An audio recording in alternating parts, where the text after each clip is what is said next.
Ceci n'est pas un texte critique, ni même un essai théorique, mais plutôt un projet fragmentaire, un montage qui retrace un parcours personnel. C'est l'éloge d'un certain cinéma qui m'est cher et que je tenterai, par le biais d'une exposition lacunaire, de vous décrire, ou du moins de vous en évoquer les contours, l'aspect. Si je ne peux vous offrir une description simple, une classification systématique et exhaustive des éléments de ce type, c'est simplement car il n'y a pas vraiment de type. Je ne décris pas ici un genre à part entière ou un style bien défini. Plutôt je tâte, je sonde, j'explore les 1000 nuances d'une certaine saveur cinématographique.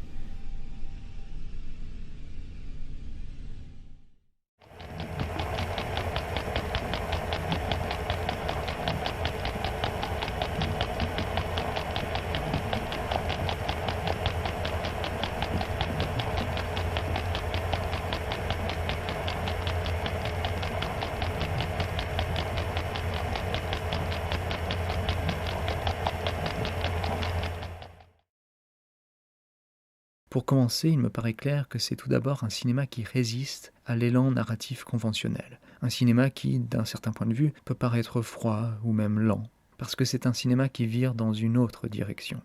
Dans un article sur Bresson et le peintre Vermeer, Jean-Claude Rousseau, qui deviendra lui-même un grand cinéaste expérimental par la suite, écrit que les images du cinéma de Bresson semblent s'associer à la verticale plutôt qu'à l'horizontale. Il dit que dans les films de Bresson, les plans ne se révèlent pas seulement dans leur succession linéaire, horizontale, les uns à la suite des autres. Pour l'essentiel, ce n'est pas dans cette relation qu'ils se définissent et composent l'œuvre. Ils sont juste autrement, à la verticale. En effet, chez Bresson, les plans et les séquences ont tendance à ne pas s'accorder de manière fluide. Bresson coupe tout ce qui relève de l'anecdote, de la description prosaïque, pour ne laisser que les images transcendantes, les images dites essentielles, ce que Raphaël Picon appelle une esthétique de l'absence. On pourrait penser qu'un film qui ne garde que l'essentiel serait un film qui élimine toute ambiguïté. Mais pour Bresson, l'essentiel n'est pas un squelette narratif. L'essence se trouve justement entre les détails mécaniques de l'histoire, de l'anecdote.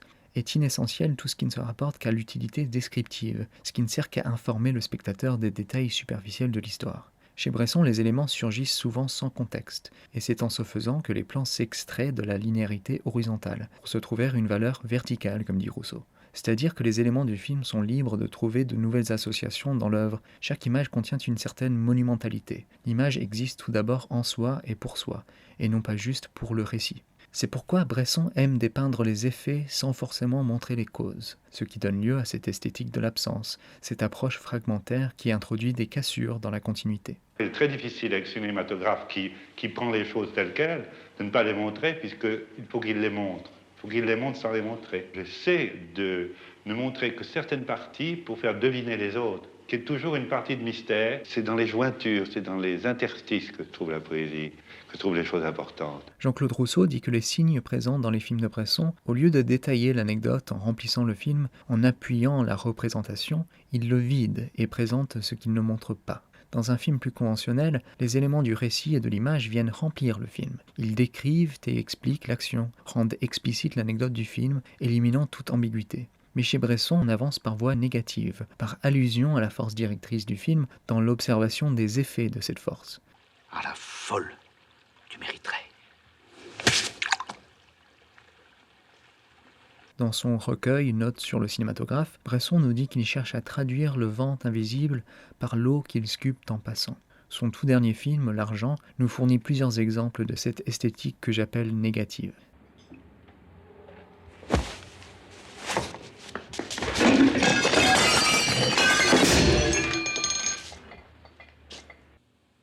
Où est l'argent?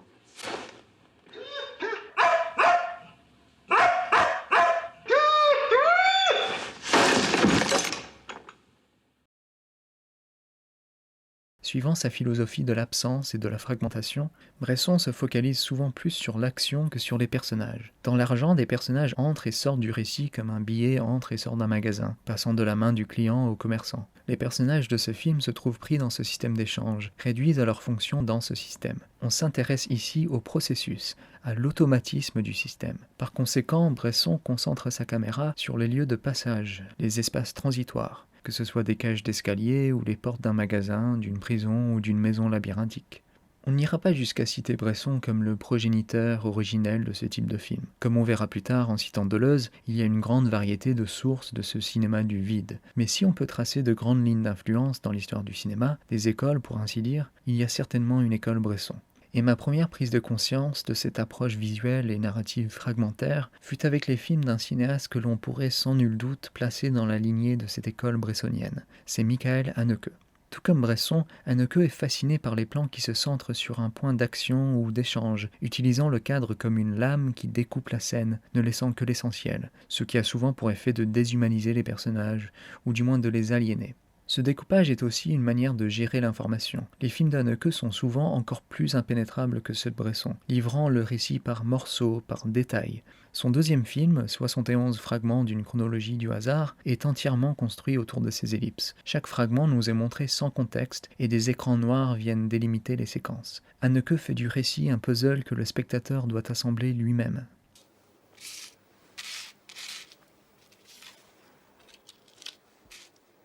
So. Mach 20 Schilling, mein Guter. Ist schon recht. Na, Wettschulden sind Ehrenschulden.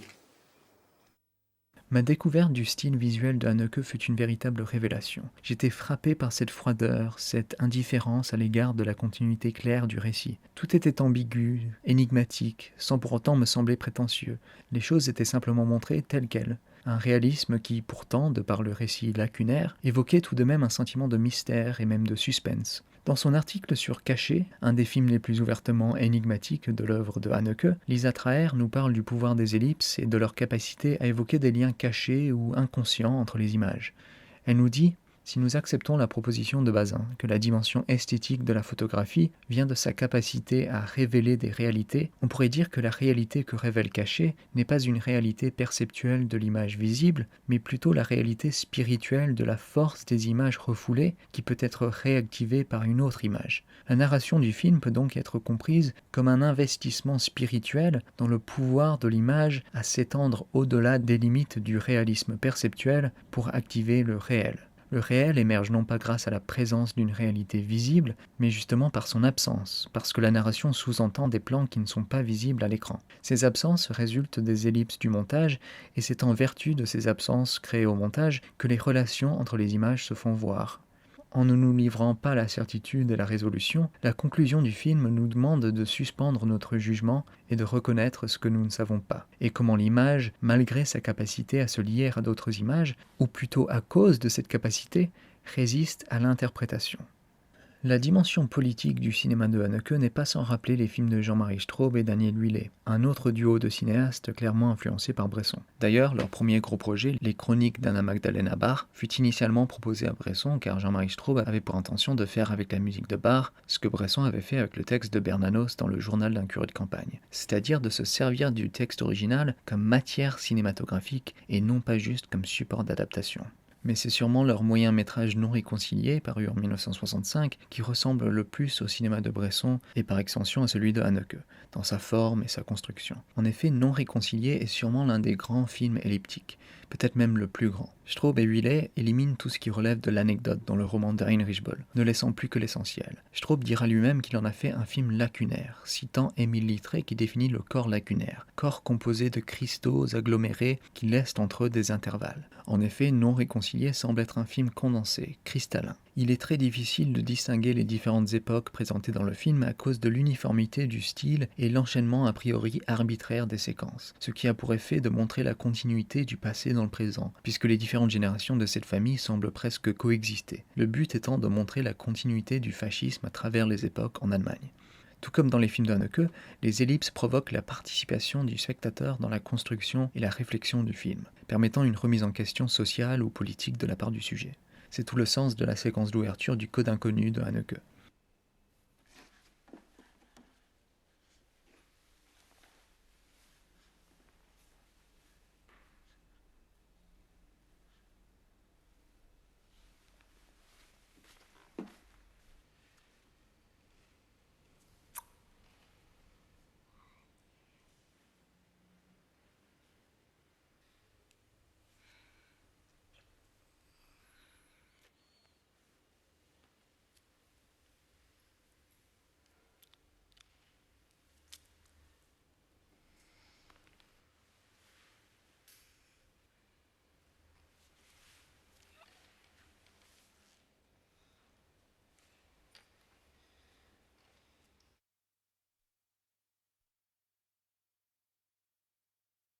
Mais cette scène me rappelle aussi l'ouverture d'un film complètement différent, Sombre, de Philippe Grandrieux.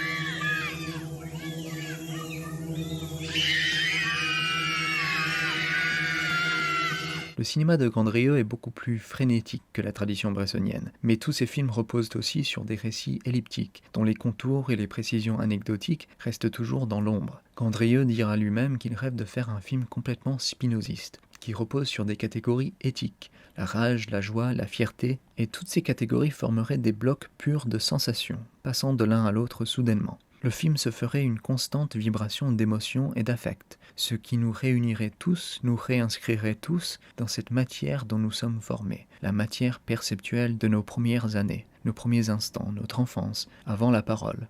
En effet, en cherchant uniquement à dépeindre des affects bruts, Grandrieux relâche le récit, l'anecdote, il laisse parler les émotions, se focalisant sur l'effet des images plutôt que leur logique.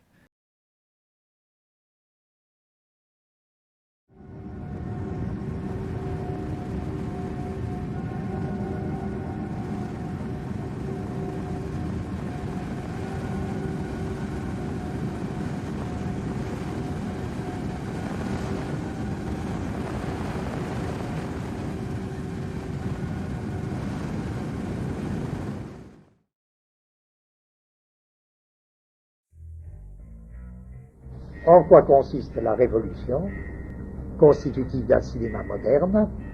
Le grand renversement, ce sera le renversement du rapport mouvement-temps. À partir de l'après-guerre, qu'est-ce qui s'est généralisé dans le cinéma? Ce qui s'est généralisé dans le cinéma, dans tous les pays, tour à tour, successivement, pas en même temps, tous sont traversés par une même crise qui affectait quoi? Comme par hasard, les enchaînements sensorimoteurs. Soit sous forme de affaiblissement des liens sensorimoteurs, soit sous forme de rupture des liens sensorimoteurs. En d'autres termes, on ne se trouvait plus devant des personnages qui réagissaient à des situations. On ne se trouvait plus devant perception-action. On ne se trouvait plus devant un rapport sensorimoteur où la perception se prolonge en action. Pour le personnage, le cinéma classique, et c'est ça qui fondait toute cette histoire image-mouvement, image indirecte du temps, on vient de le voir, c'était les structures sensorimotrices. Et c'est ça qui constituait et la description et la narration. Description organique de la situation, narration véridique de l'action, c'est l'enchaînement sensorimoteur. Narration organique puisque la description renvoie à un objet supposé indépendant, narration véridique puisqu'elle montre ce que le personnage fait pour modifier la situation, et la situation modifiée va l'entraîner à une autre action, enchaînement sensorimoteur, des situations et des actions sur un même plan. Partout, ça c'est cool. C'est la crise de la sensorimotricité qui définit le cinéma moderne. Je vais vous dire où ça se voit pour la première fois, mais minuscule. C'est pas difficile de le voir quand ça a éclaté. Ça éclate avec le néo-réalisme italien, sous les deux formes, rupture ou affaiblissement. Moi, c'est comme ça que je définirais le néo-réalisme. Pas du tout comme une histoire liée à la réalité, comme Bazin le faisait. Il ne s'agit pas du tout d'une nouvelle conception de la réalité. C'est le premier cinéma qui nous présente et qui se fonde sur une rupture délibérée des enchaînements sensorimoteurs ou un affaiblissement délibéré des enchaînements sensorimoteurs. Qu'est-ce qui nous présente en effet? Des personnages qui voient et qui ne savent plus quoi faire, et qui n'ont plus les moyens de répondre à la situation ou à ce qu'ils ont vu. Ce qu'ils ont vu ne peut plus se prolonger en action d'adaptation ou de modification. Ils ont vu quelque chose. Un cinéma d'action se substitue à un cinéma de voyants. Qu'est-ce qui se passe dans les grands films de Rossellini au début, dès le début? Les personnages, ils voient. Je dis un cinéma de voyants. C'est un cinéma de voyants. Un personnage voit quelque chose qui met hors d'état de réagir. Bon, c'est la bourgeoise d'Europe 51. Elle voit une usine. On passe souvent à côté de l'usine. On a même des chaînes sensorimoteurs tout préparées. On dit, ah ben oui, il faut bien que les gens travaillent. Ils n'ont pas l'air heureux, mais il faut bien que les gens travaillent. La bourgeoise d'Europe 51, elle est dans des conditions telles que, et ça peut prendre chacun de nous. Elle regarde l'usine, elle voit quelque chose. Elle est peut-être passée 100 fois devant une usine. Elle n'avait pas vu. Elle regarde sa télévision. Et elle dit, non, j'ai cru voir des condamnés. Elle n'a pas de réaction pour ça. L'enchaînement sensorimoteur, c'est coupé. L'étrangère de Stromboli. Elle arrive dans ce type de pêcheur, avec un volcan. Elle voit la pêche au thon. Fantastique pêche au thon. Alors quand je dis l'image mouvement n'a pas disparu, évidemment. L'image mouvement, elle est là. La pêche au thon, elle est là, sacrément là. Et voilà, l'étrangère. Elle n'a pas de riposte pour un pareil truc. Et elle dit, mon Dieu, c'est affreux. Je ne peux pas le supporter.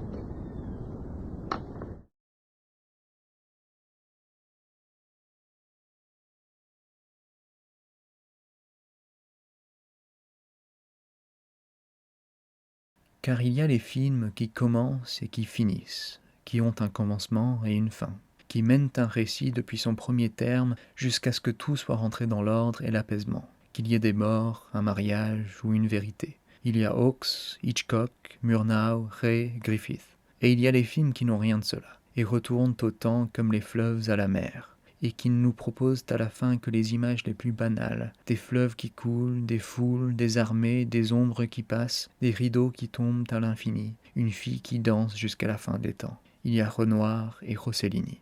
À nous de prolonger ensuite en silence ce mouvement redevenu secret, cette courbe dissimulée, rentrée sous terre. Nous n'en avons pas fini avec elle.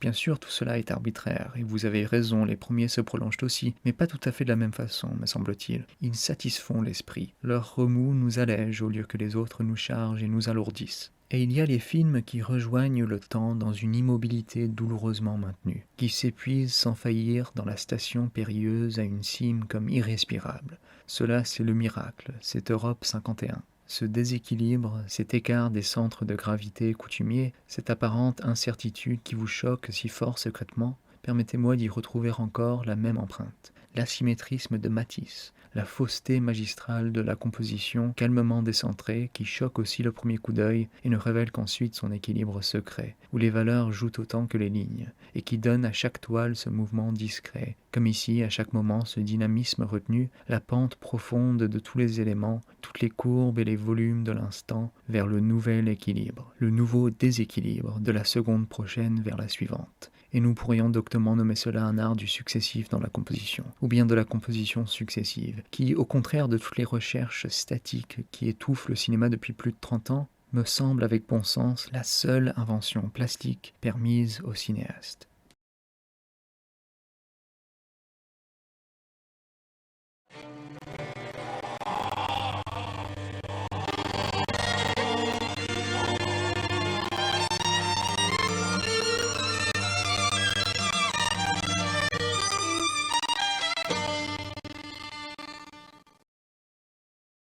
La grande difficulté, c'est que tout art est abstrait et en même temps suggestif. Il ne faut pas tout montrer. Quand on montre tout, il n'y a pas d'art. L'art va avec la suggestion. La grande difficulté dans ce cinématographe, c'est justement de ne pas montrer.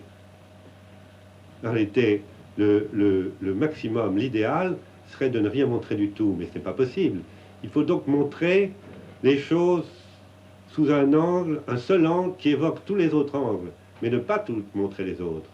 Il faut peu à peu laisser le spectateur deviner, espérer deviner, et le tenir tout le temps dans une espèce d'attente qui vient de ce que, en effet, comme je vous disais tout à l'heure, la cause est montrée après les faits. Il faut garder le mystère. Nous vivons dans le mystère. Il faut que ce mystère soit sur l'écran. Les Parnassiens traitent encore leur sujet à la façon des vieux philosophes et des vieux rhéteurs, en présentant les objets directement. Je crois qu'il faut au contraire qu'il n'y ait qu'allusion. Les Parnassiens prennent la chose entièrement et la montrent. Par là, il manque de mystère. Il retire aux esprits cette joie délicieuse de croire qu'ils créent. Nommer un objet, c'est supprimer les 3/4 de la jouissance d'un poème qui est faite de deviner peu à peu. Le suggérer, voilà le rêve. C'est en 1846 que Edgar Allan Poe publie un essai intitulé The Philosophy of Composition, ou, d'après la traduction de Baudelaire, la genèse d'un poème. C'est ici que Poe retrace la méthode de sa construction poétique, insistant tout particulièrement sur ce qu'il appelle l'unité d'effet. Il prendra comme exemple l'écriture de son fameux poème « Le Corbeau ».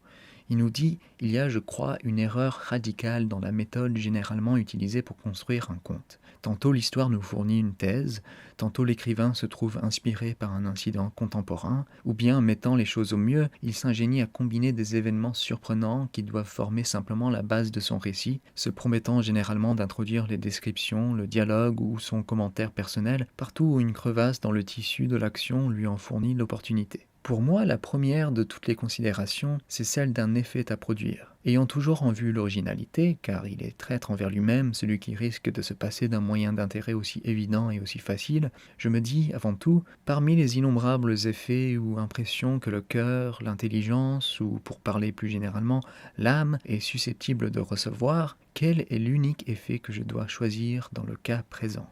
C'est Baudelaire qui deviendra le premier grand prosélytiste de Poe en France. Et c'est grâce à la diffusion de l'œuvre de Poe par Baudelaire que le poète Stéphane Mallarmé se trouvera épris du style et de la méthode de l'écrivain américain. Et il finira lui aussi par traduire nombre de ses poèmes. Mais Mallarmé ira bien plus loin dans l'expérimentation poétique, cherchant plutôt à éliminer entièrement le récit au profit d'une manipulation purement linguistique, sonore, utilisant les mots comme matériaux de la construction poétique. Dans son observation relative au poème « Un coup de dé jamais n'abolira le hasard », il nous dit « Tout se passe par raccourci, en hypothèse. On évite le récit. » Le meilleur exemple étant peut-être le ptyx de son fameux sonnet en X, ou sous son premier titre, le sonnet allégorique de lui-même.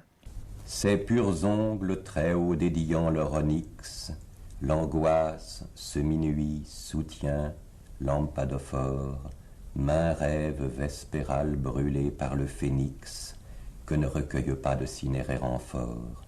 Sur les crédences, au salon vide, nul ptyx abolit bibelot d'inanité sonore, car le maître est allé puiser des pleurs au Styx avec ce seul objet dont le néant sonore.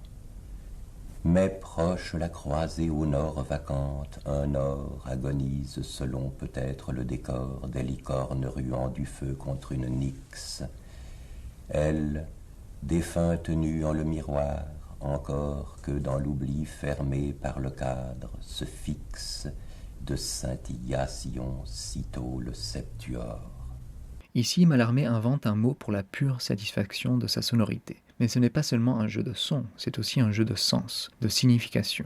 Dans son livre L'univers imaginaire de Mallarmé, Jean-Pierre Richard écrit « Il peut arriver aussi que ces difficultés d'interprétation d'une métaphore, naissent involontairement dans le poème, sans que Mallarmé lui-même possède la clé qui la résoudrait en clarté. Toute sensation poétiquement vécue devient alors un signe, mais un signe dont celui qui l'obtient ne connaît pas encore la signification. Nous nous trouvons alors devant une série de signifiants apparemment privés de signifier. C'est le cas, par exemple, des quelques expériences narrées par Mallarmé dans Le démon de l'analogie. D'étonnantes rencontres analogiques tissent entre le monde mental et le monde objectif un réseau de coïncidences dont nous manque la preuve, le foyer, et c'est ce manque même qui désormais s'érige en signification. Incompréhensible, la sensation semble nous venir d'ailleurs. L'absence visible de signifié permet à un au-delà, par définition indéchiffrable, de venir baigner de son mystère toute l'apparente absurdité de l'objet signe. La poésie fait ainsi de nécessité vertu. Son illisibilité sémiologique signifie désormais une transcendance insignifiable. Il est peu plastique, je confesse, mais au moins est-ce aussi blanc et noir que possible. Il semble se prêter à une eau forte, pleine de rêves et de vide. Le ptyx est un signe creux qui ne renvoie à rien d'autre qu'à sa propre existence, sa propre subsistance linguistique et sonore au sein du poème. Il ne renvoie qu'au fait qu'il ne renvoie à rien. Pour Mallarmé, la poésie ranime le langage par un jeu de relations, et non pas par la qualité dénotative du langage ordinaire. La poésie devient donc un jeu de non-localisation du sens, du moins du sens dénotatif. C'est une poésie de l'absence, du vide, Bien sûr, c'est un autre point important quand on parle de ce cinéma du vide, ce cinéma fragmentaire. Ce n'est pas juste le refus du récit linéaire et rempli, c'est le refus du sens linéaire. Cela devient un jeu de sens et de non-sens. On peut dire que Mallarmé vide les mots qu'il utilise de leur sens dénotatif, ce qu'il appelle le reportage universel, la réduction du langage à son utilité descriptive. Et parallèlement, on peut dire la même chose des images de ce type de film. N'est-ce pas ce que disait Rousseau? Les signes, au lieu de détailler l'anecdote en remplissant le film, en appuyant la représentation, les signes vident l'anecdote et présentent ce qu'ils ne montrent pas. On a l'impression que quelque chose d'essentiel rôde à peine au-delà des contours du cadre. Non pas seulement un espace, un contexte informateur, mais plutôt un néant, un écart qui, d'une traite, dérobe le sol sous nos pieds. Pendant un instant, nous nous noyons dans cet océan noir d'insignification. Et c'est dans cet instant de suspension, où le spectateur flotte dans la confusion des signes, que se trouve l'extase.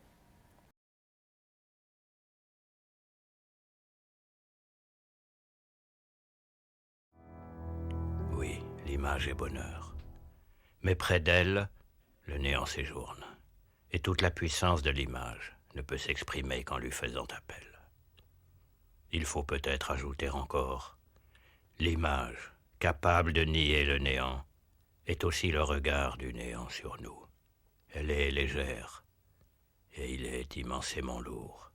Elle brille, et il est cette épaisseur diffuse où rien ne se montre.